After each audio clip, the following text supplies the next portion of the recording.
नमस्कार, times now Bharat पर आपका स्वागत है। आपके साथ मैं हूं राकेश पांडे। शाम के 5 बजने वाले हैं। वक्त हो गया है देश के सबसे पसंदीदा डिबेट शो राष्ट्रवाद का।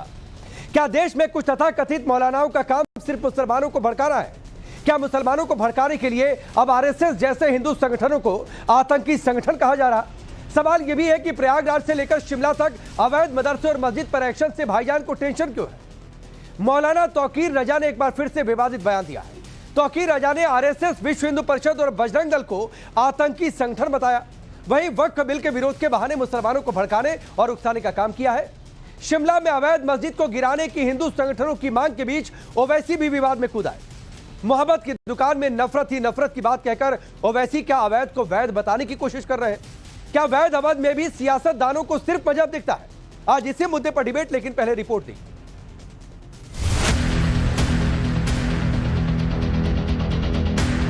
आरएसएस आतंकी संगठन है, बताया क्या है? मैं अलग ऐलान कह रहा हूं, आरएसएस पर पाबंदी लगाई जानी चाहिए।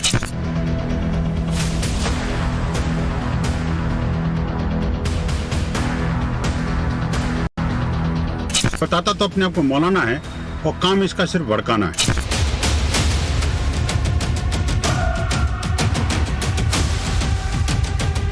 ऐसे जहरीले सांपों को अविलंब बिल के अंदर नहीं बल्कि ऐसे के फन कुचलने की आवश्यकता है।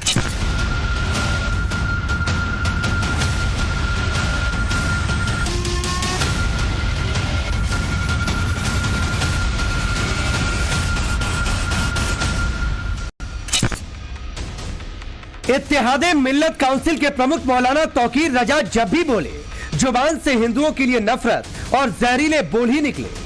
एक बार फिर बरेली वाले मौलाना तौकीर रजा का भड़काऊ टेप ऑन हुआ है।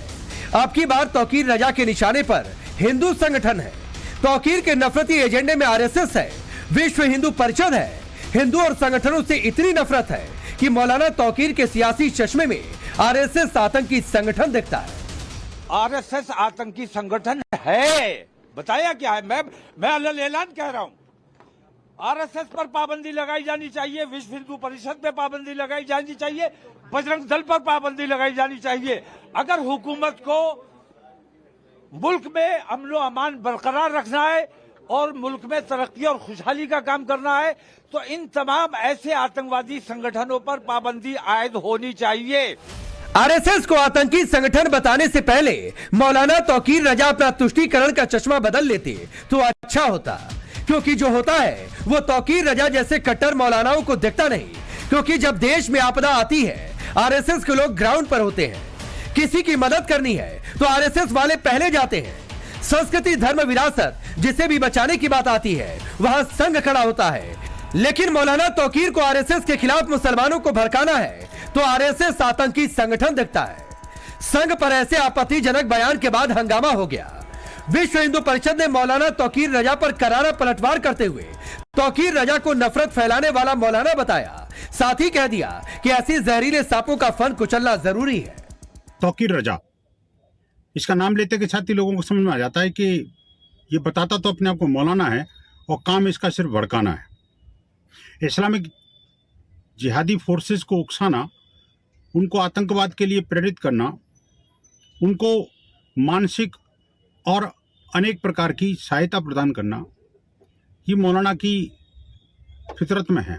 और भोले वाले इस्लामिक यूथ को आतंकवाद की राह में धकेलना, उनको बेहतर उरा और जिहाद का सब्जबाग दिखा करके, जन्नत का दिवा स्वप्न दिखा करके, उनको कमर में बेल्ट बांध करके मरने के लिए छोड़ देना, उनके लिए प्रेरित करना, ऐसे मौलाना अच्छी तरह जानते हैं। बात गंभीर है। ये भारत के बाहर होते तो समझ में आता, लेकिन भारत के अंदर खुले रहना ऐसे मौलानाओं के लिए भारत के हित में नहीं है। ऐसे जहरीले सांपों को अविलंब बिल के अंदर नहीं बल्कि ऐसे के फन कुचलने की आवश्यकता है, जिससे ये और विषबमन न करने पाए। संघ पर विवादित बयान देने वाले तौकीर वक्फ संशोधन बिल के खिलाफ मुसलमानों को सड़क पर उतारना चाहते हैं। इसको लेकर शिया सुन्नी मुसलमानों की बैठक हुई, वहीं पर यह खाका तैयार हुआ और संघ पर आपत्तिजनक बयान देने के साथ ही मुसलमानों को भड़काने की कोशिश की गई। हुकूमत अगर वाकई ईमानदारी से काम करना चाहती है, इस किस्म की बेईमानी है। लिंचिंग बंद कराई जानी चाहिए। आप खुली दुश्मनी कर रहे हो, इसका मतलब यह है कि अब हमें अपने वजूद को, हमें औकाफ को नहीं बचाना है, हमें अपनी मस्जिदों को बचाना है, हमें अपनी दरगाहों को बचाना है। जायदाद का मसला नहीं है, जमीनों का मसला नहीं है, हमारे वजूद का मसला है। हम हिंदुस्तान के लिए जीते हैं, हिंदुस्तान के लिए मरते हैं, हिंदुस्तान के लिए जान दे सकते हैं, लेकिन अपनी इज्जत देने के लिए, अपना वकार देने के लिए तैयार नहीं है। तौकीर रजा मस्जिद और दरगाहों के नाम पर भी मुसलमानों को भड़का रहे, मस्जिदों और दरगाहों को बचाने की बात कर रहे। लेकिन यह तस्वीर देखिए, यह हिमाचल प्रदेश के शिमला की तस्वीर है, जहां अवैध मस्जिद को लेकर महाभारत मची है। हिंदू संगठन अवैध मस्जिद को गिराने की मांग को लेकर सड़क पर है। सवाल है, क्या तौकीर रजा जैसे कट्टर मौलाना की सोच का नतीजा है कि शिमला में अवैध मस्जिद बनी और अब उसके विरोध पर घमासान मचा है? हिंदू अवैध मस्जिद को हटाने की बात कर रहे हैं तो ओवैसी जैसे नेताओं को भी दर्द हो रहा। ओवैसी मोहब्बत की दुकान में नफरत की बात कर रहे हैं। तो सवाल है, क्या ओवैसी अवैध को वैध बताने पर तुले हैं? इस बीच बीजेपी अल्पसंख्यक मोर्चा नेता यासिर जिलानी ने तौकीर रजा पर पलटवार किया और मुसलमानों से तौकीर रजा के बहिष्कार की अपील कर डाली। मुझे लगता है कि ये सिर्फ विवाद खड़ा करना चाहते हैं।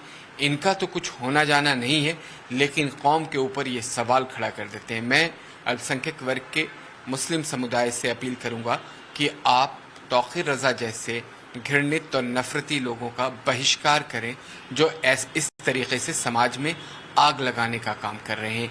ये नफरत आखिर तौकीर रजा कहाँ रोकेंगे, ये समाज को पूछना पड़ेगा। तौकीर ही नहीं, जमात की पूरी फैक्ट्री है जो संघ विरोधी एजेंडा चला रही। अभी 2 दिन पहले ही प्रयागराज के एक मदरसे से आपत्तिजनक साहित्य बरामद हुआ, उसमें भी आरएसएस को आतंकी बताया गया। संघ विरोधी साहित्य को मदरसे का प्रिंसिपल छात्रों को पढ़ाता था। यहां तक कि मदरसे के अंदर से नकली नोट छापने की मशीन भी बरामद हुई।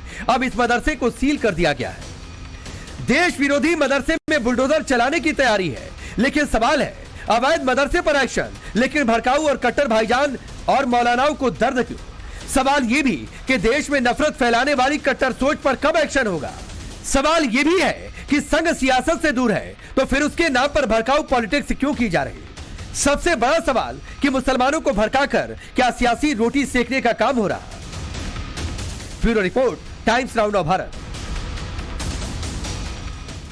तो चलिए आपने रिपोर्ट देखी, आपका परिचय आज के मेहमानों से करवाता हूं। राजेश चौधरी भारतीय जनता पार्टी के नेता हैं, एमएलए हैं। विनोद बंसल जी बीएचपी के नेता और प्रवक्ता। सुबोई खान फाउंडर है, नेशनल कोऑर्डिनेटर है नेशनल अवेयरनेस कैंपेन की। Haziq Khan ji Islamic scholar. Mehardeen Rangrez MIM party के नेता और प्रवक्ता। असगर खान जी सीनियर एडवोकेट है सुप्रीम कोर्ट के। आप सभी का बहुत बहुत स्वागत है। असगर भाई, आपसे शुरू करता हूं। आप वकील भी हैं, वकालत करते हैं, प्रैक्टिस करते हैं, कानून को हम सबसे बेहतर समझते हैं। अगर एक बात बताइए, किसी भी संगठन को कोई मुंह उठाकर बोल दे आतंकी संगठन, अगर मान लीजिए किसी मुस्लिम संगठन को कोई कह दे कि आतंकी संगठन, तो ये अच्छा लगेगा क्या? ये आपका सवाल बहुत अच्छा और बहुत इम्पोर्टेंट है। मैं इसी बात को हमेशा आपके सामने, चूंकि आपके साथ रहे हैं, तो बहुत हमेशा ये कहता रहा हूँ। ये इसमें देखने वाली बात यह है कि ये सिखाया किसने है, इनके गुरु कौन है, किसने इनको ये बताया कि किसी भी संगठन को आतंकवादी कह दिया करो। ये यही कहाँ से शुरुआत कहाँ से हुई थी? बताइए। हर मुसलमान संगठन को, कोई जमात है, कोई मदरसा है, कोई मस्जिद है, कोई लोग हैं, कोई वेलफेयर करने वाले हैं, कोई एनजीओ चला रहे हैं, उन सबको आतंकवाद, अगर उसमें कोई मुसलमान जुड़ा है तो उसे आतंकवादी कह दिया जाता है। सबसे खराब बात यह है नहीं सर, किस मुस्लिम संगठन को इस देश में, किस पार्टी के किस नेता ने आतंकी संगठन कहा, मुझे बताइए पहले। तब्दीली मैं लिए आतंकी संगठन सारे कितने, जिस किसी भी संगठन का आप नाम लिए, नहीं आप नाम लीजिए कि सब ये बताइए। जमीयत उलमा हिंद जमात को कहा, अभी बताइए सर, मैं नाम लेता हूं। जमीयत उलमा हिंद को किसी ने कहा आतंकी संगठन? नहीं, अभी किसी ने कहा आतंकी संगठन? आप मुस्लिम पर्सनल लॉ बोर्ड को किसी ने बुरा भला कहा? और भी 2-4 संगठन है सर, नहीं कहना चाहिए। मैं खुद खिलाफत करूंगा किसी दिन कोई कह देगा तो, लेकिन आप बताइए किसी ने कहा?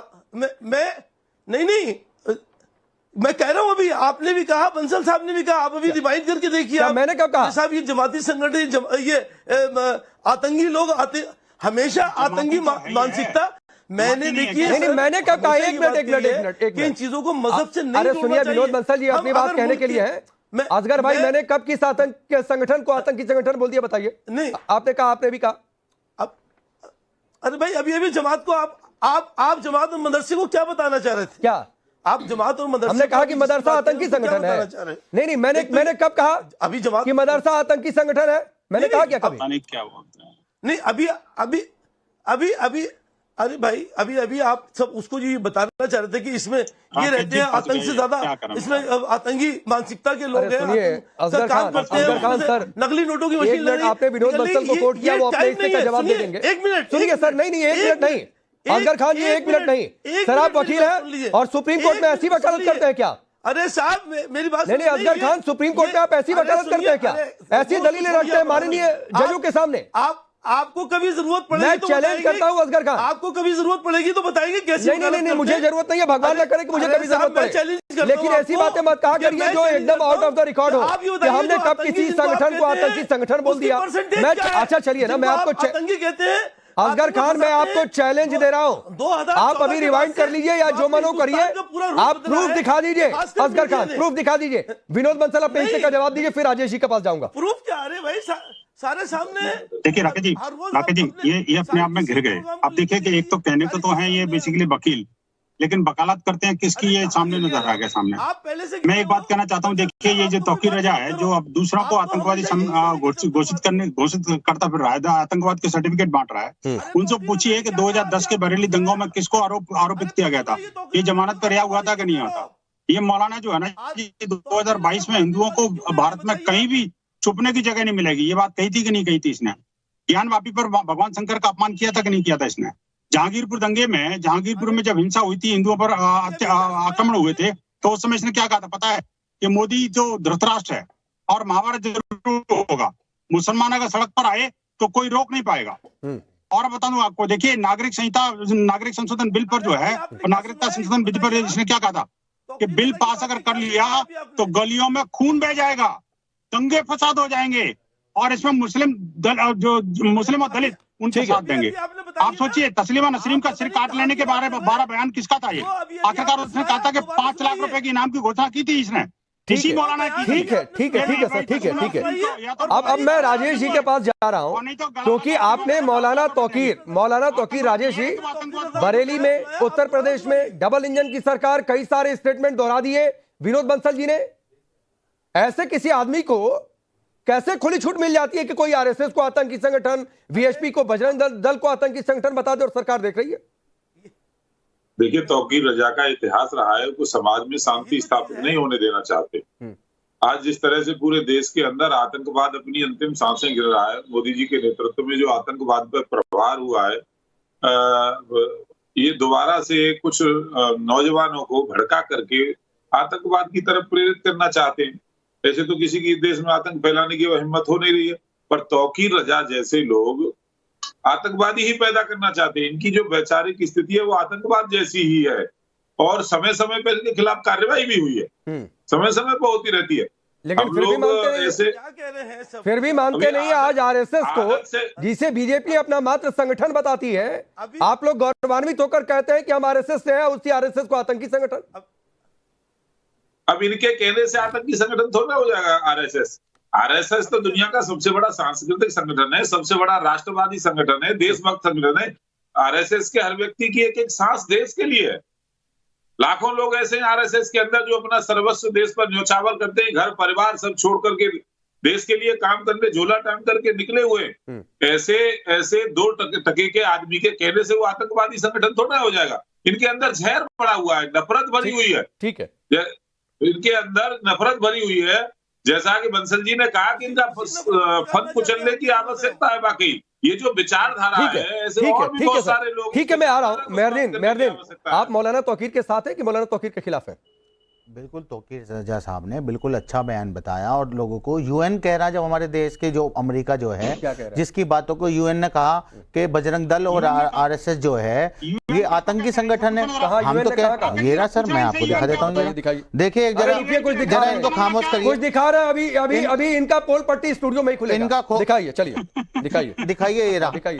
करिए जूम, कैमरे से जूम करिए, करवाइए। दिखाइए, पढ़ के बताइए ना, पढ़ के बताइए। देखिए सीआई नेम है BJP Bajrang Dal and religion militant organized in the world fact CIA, अच्छा ये बताइए, अरे ये बताइए, अरे सुनिए, हो गया, समझ गया, अरे समझ गया मेहरदीन, अभी बताइए सीआईए, अरे सुनिए ना, सीआईए यूनाइटेड नेशन की संस्था है, अरे सुनिए ना मेहरदीन, अरे हो गया भाई, हो गया, अरे मोबाइल से बाहर निकलिए, मोबाइल से बाहर निकलिए। अब ये बताइए आप लोग नहीं है क्या, दिन से बहस क्या करोगे, RSS पे बताइए 3 बार इस क्या देश है? में बैन नहीं लगा, आप उसको नकार देंगे? अरे सुनिए ना, नहीं, इस देश एक मिनट राजेश जी आ जाओगे सर, अरे रुकिए रुकिए रुकिए, क्यों लगाया था? राजेश जी बस गांधी 30 जी की सेकंड हत्या दीजिए, किसने की थी? मेहरदीन रुक जाइए, गांधी जी की मेहरदीन हत्या रुकिए, किसने की थी? वो अरे मेहरदीन किस रुकिए ना, संगठन के थे? सुनिए सुनिए, और ये जो बजरंग दल मेहरदीन के लोग रुकिए, स्टूडियो जो में खुलेआम मुसलमानों मेहरदीन की प्लीज, लिंचिंग कर रहे हैं, मैं बता रहा हूँ मेरे बीच में सर, इनडिसिप्लिन में बर्दाश्त नहीं करता हूँ मैं, रुक जाइए, नहीं आप गलत फैक्ट दे रहे हैं। पहले एक बात बताइए, आपने कहा राजेश जी बस 30 सेकंड दीजिए सर, आप ही के पास आऊंगा, बस 30 सेकंड दीजिए।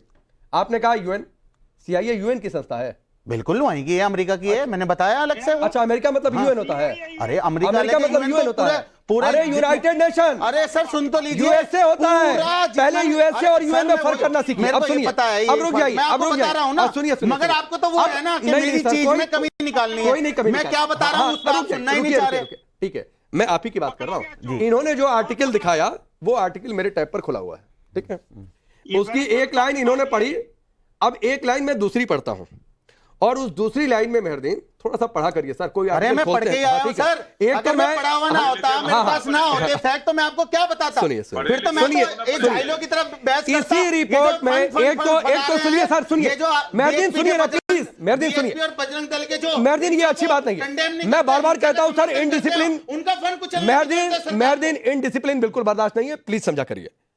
एक तो मैं अपने देश के बाहर किसी भी मुल्क की किसी भी रिपोर्ट को मैं मानता नहीं हूं अपने देश के किसी भी संगठन के खिलाफ, वो चाहे जमीयत हो, वो चाहे आरएसएस हो, वो चाहे बीएचपी हो, चाहे मुस्लिम पर्सनल लॉ बोर्ड हो। लेकिन आपने जिक्र किया, इसी रिपोर्ट में आरएसएस को नेशनलिस्ट ऑर्गेनाइजेशन बताया गया है। कहां पे है सर? पढ़िए सर, पढ़िए ना, पढ़ा करिए भाई, हाँ तो पढ़ा करिए सर, इसी रिपोर्ट की ऑन रिकॉर्ड कोट कर रहा हूं मेहरदीन। अरे सर सुनिए, यस देश के देखिए आरएसएस हुर्रियत कॉन्फ्रेंस, सुन लीजिए, आरएसएस हुर्रियत कॉन्फ्रेंस, जमीयत उलमा हिंद, ये अलग अलग पॉलिटिकल प्रेशर ग्रुप है इंडिया में। आरएसएस को इस रिपोर्ट में, सुनिए सर, आरएसएस को इस रिपोर्ट में RSS has been defined, RSS has been defined as a nationalist organisation. सुनिए सुनिए सुनिए, मैं आप सुनिए था, अरे सुनिए सुनिए, पढ़ा करिए, थोड़ा सा पढ़ा करिए, नहीं बोलने दूंगा, गलत नहीं बोलने दूंगा, फेक न्यूज नहीं फैलने दूंगा, फेक न्यूज नहीं फैलने दूंगा, फेक न्यूज नहीं फैलने दूंगा। इसी रिपोर्ट में, अरे रुकिए भाई, ये देखिए, अरे रुकिए भाई, इसी रिपोर्ट, प्लीज सुनिए, रुकिए रुकिए, इसी रिपोर्ट में जिस रिपोर्ट की इतनी तारीफ कर रहे हैं मेहरदीन, इसी रिपोर्ट में राजेश जी आरएसएस को नेशनलिस्ट ऑर्गेनाइजेशन, हुर्रियत कॉन्फ्रेंस को सेपरेटिस्ट ऑर्गेनाइजेशन करार दिया गया है, लेकिन इन दोनों पर इनकी जुबान सिल जाएगी। देखिए राकेश भाई, मेरे से पूछ रहे हो ना सवाल आप, मैं बता रहा हूं, जब मैं पूछना चाहता हूं जो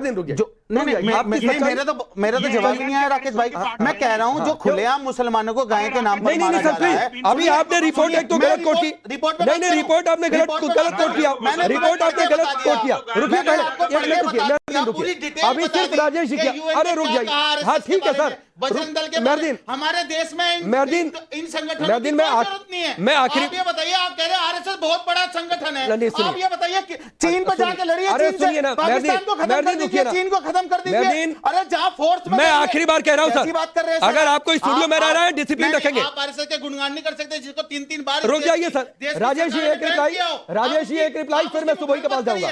रुकिए रुकिए ना, रुकिए प्लीज रुकिए, बोलिए राजेश जी। देखिए, मदरसों के ऐसे सैकड़ों उदाहरण मैं आपको बता दूंगा जो विदेश से आतंकवादियों ला करके और इस देश में स्थापित करने का काम करते हैं ये लोग, और जिनको ये आतंकवादी करे, गाय को मारेगा वो तो आतंकवादी है भाई, उसकी मोमिन जिंदा, उसको तो गोली मार देनी चाहिए जो गाय की हत्या करेगा देश के अंदर। दुनिया में मुसलमान देश के अंदर जो गौ हत्या रहा है उसके साथ तो ठीक ही हो रहा है। सकती आप बिना मुसलमान के नाम लिए आपकी राजनीति नहीं हो सकती, आपके साथ मुसलमानों को टारगेट किए, आपकी राजनीति नहीं हो सकती, क्योंकि आदमी, बेईमान आदमी, भ्रष्टाचारी आदमी, आप चाहते हैं बार-बार मंदिर मस्जिद की बात करना, आप चाहते हैं पाकिस्तान की बात करना, आप चाहते हैं सीबीएस की बात करना। आरएसएस के पैर के पानी के बराबर नहीं हो सकते। देखिए आप आरएसएस के पैर शेर के जूते के बराबर नहीं हो सकते हो, क्या बात कर रहे हो? हिंदू मुसलमान जनता चाहती है, जनता के हिंदू विकास की मुसलमान बात मत करिए, करिए, देश जनता का की बात करिए। इस्लामीकरण करना आप ये चाहते हो, मुखौटा उतारिए, इस देश में मुसलमानों से गजवाए नफरत करने का, करना दुश्मनी चाहते करने का, हो, एक और जो जिहाद कर आरएसएस रखा है आपने उसमें मुसलमानों सबसे के बड़ी खिलाफ। बात बंद करिए, है, इसलिए आप बंद करिए, आरएसएस के खिलाफ खड़े चुप हो, होइए, एक मिनट, और ये चुप होइए। आरएसएस के मेहरदीन कारण प्लीज, से ही आज मेहरदीन, भारत बचा मेहरदीन। हुआ है। मदरसों को इतनी टारगेट करोगे, तुम हो कौन? मेहरदीन, मदरसों को टारगेट करने मेहरदीन वाले। इतनी इनडिसिप्लिन नहीं कि सर वो के लोग राष्ट्रपति बने, मेहरदीन, इंजीनियर बने, डॉक्टर बने, हमारे मदरसों को टारगेट मेहरदीन, करोगे। मैं आपको स्टूडियो के बाहर बैठवा दूंगा। हाँ, बिठा दीजिए सर, मेरे को कोई शौक तो नहीं है। कैमरा बाहर लगा कर हाँ, आपको बाहर बिठवा दूंगा। सर, क्या बाहर मगर बैठ कर मैं अपनी बात सुनूंगा नहीं रखिए। अपने मदरसों के खिलाफ कोई बात। तो आप अगर मदरसे अरे गलत मदरसे है, में आप आतंकवादी कार्रवाई पैदा होते करिए। हैं। आप बार-बार आप हमारे जैसे मदरसों को, जिहादी पैदा मस्जिद को, होते हैं। हमारी देश के हमारे विरोध में चलने कब्रिस्तान वाले को, लोग हमारी होते हैं। इबादत गाह को खाओगे, टारगेट अब करिए। मैंने ये मैं अभी कंप्लीट कर देता हूँ। पीसीआर एक बाहर कैमरे स्टूडियो के बाहर एक कैमरा लगवा कर रखिए, और मेहरदीन अगर इसके बाद ना रुके तो इन्हें बाहर कैमरा लगा कर बिठाइए। बिल्कुल बिठवा दीजिए। हाँ बिल्कुल, मैं इनडिसिप्लिन मेरी स्टूडियो में आवाज़ बर्दाश्त नहीं नहीं दबा- होगी, बोलता इनडिसिप्लिन रहूंगा स्टूडियो में बर्दाश्त नहीं होगी। मैं आपको पहले बता दे रहा हूँ, वो चाहे कोई भी हो। नहीं, वो भी तो कर रहे हैं ना। हाँ तो मैं उनको रोकूंगा ना। अगर बाहर से कोई गलत करेगा तो मैं रोकूंगा, उसकी आवाज डाउन करवाऊंगा मेहरदीन। वो विलन नहीं दिखेगा। लेकिन ऐसा नहीं है कि आप स्टूडियो में खड़ा होकर आप नॉन स्टॉप बोलेंगे। क्यों आप डरते हो क्या भाजपा से? नहीं, मैं भाजपा के ना आपसे डरता हूँ ना उनसे डरता हूँ, ना आपसे डरता हूँ ना उनसे डरता हूँ। उनको मुझे टैगिंग मत दिया करिए, रुकिए। हाँ। सुबोई खान अरे कौन डरपोक है, जरा चैनल के बाहर आ जा। नहीं, बता नहीं, दे तुम कौन आ जाओ, डरपोक बाहर आ है। जाओ। प्लीज ऐसी बातें नहीं, ऐसी उधर बातें नहीं है। दूर कोई बैठ करके लड़ाई नहीं है कि चैनल के बाहर आ जाओ, अंदर आ जाओ। Please please Rajesh ji, please ऐसी बात नहीं, ऐसी बात नहीं, चैनल पे आ जाओ। ऐसी बात नहीं Rajesh ji, please sir, please please, ये देखने भाषा देखने वाली हो बात सकती है है। आपकी प्रवक्ता थोड़ा की, सा आपको बड़प्पन लगता है रखिए। नहीं। सुबह ही मैं आपके पास आ रहा ना हूँ, आपने एक कहा। रिपोर्ट के कोट कर रहे हैं, अलबत्ता कि मैं देश के बाहर किसी भी दूसरे मुल्क की किसी भी रिपोर्ट को नहीं मानता हूँ, खारिज करता हूँ। लेकिन इसी रिपोर्ट में आरएसएस को नेशनलिस्ट ऑर्गेनाइजेशन बताए तो वो नहीं मानेंगे, वीएचपी पर कुछ कह दिया तो मान लेंगे, हुर्रियत को कुछ कह दिया नहीं मानेंगे, बजरंग दल को कह दिया तो